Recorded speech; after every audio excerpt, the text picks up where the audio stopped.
Hello, Tay. Kumusta na po kayo? Ito, malakas-lakas na. Kayo ba? Kamusta kayo ng ate mo dyan? Okay naman ho kami, Tay.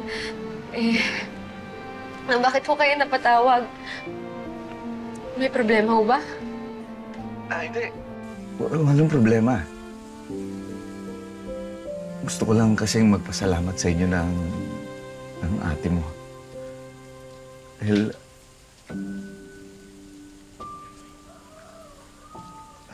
Kasi ang laki nung sinakripisyo ninyo sa akin eh. Imbis na nag-iipon kayo para sa kinabukasan ninyo eh. Ipinagamot mo pa ako. Ay naman. Lagi niyo hong tatandaan. Nakasama ho kayo sa pangarap namin ni ate.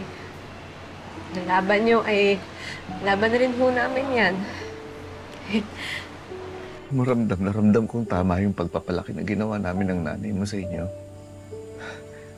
Napakaswerte ko na kayo yung mga naging anak ko. Maswerte rin ho kami na kayo yung magulang namin.